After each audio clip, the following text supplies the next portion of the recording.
Well, it's me to bring you Bleach chapter. I haven't brought you one in a long time, but that's because I have never thought they have been worthy of reviewing for a while.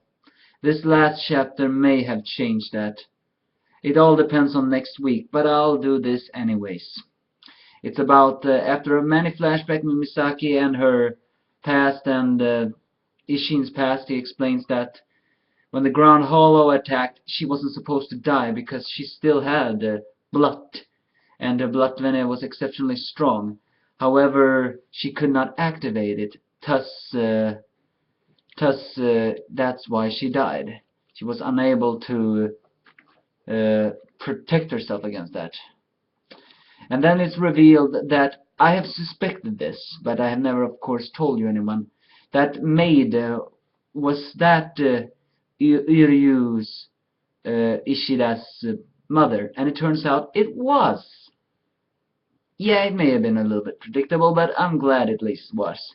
She was a half-breed, and that she lost consciousness 9 years ago and died 3 months later. And this is all connected to Juhabach, or Juhabach, or whatever he is really called. Because according to the, well, Wikipedia, he has a new name.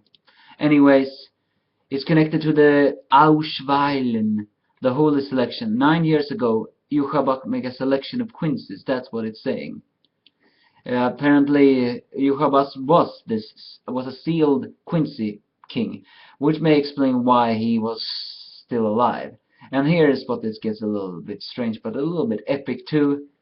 The sealed king would regain his heart after 900 years, his intellect after 90 years, and his power after 9 years.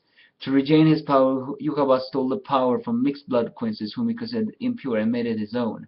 Because of that, Kanade Katakara, who was already weak, died. That Juhabach, he's a real bastard. And Misaki, who had lost her powers, died for that too. I still do not really understand that when she said, and Missy lost her powers and the fight and died. Oh yeah, no wait, now I understand. She lost her powers then, and then she died. Because even though she had strong, she was still mixed blood. And he's a king, and he is apparently, so Juhabach was the creator, which explains why many revere him as a god. Because he's one who created Quincy's. Quincy started with him, and his blood flows in every Quincy. How is that even possible? Don't get me wrong, that sounds a bit epic, but still, wow.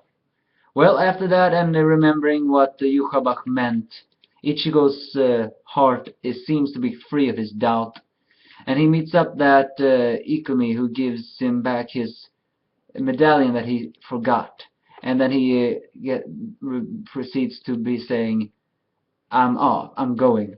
Where he is going, I have no idea. Please tell me he will somehow return to the Zero Division and restart his training. Please!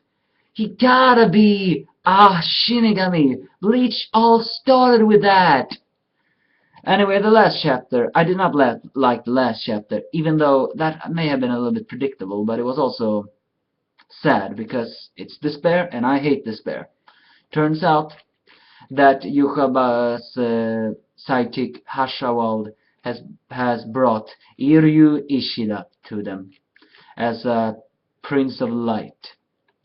Why is he there? Well, I think the right question is why not? He has always complained about Shinigami, and even though he sometimes has seen Ichigo as his friend, a part of him may not really want to be friends with him.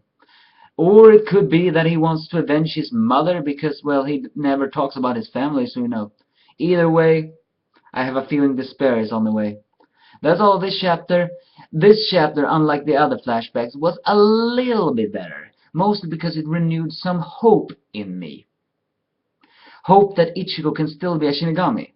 However, that depends on the next week's chapter. If next week's chapter is not good, then I will not review it. So I hope it's better. I'll see you next time.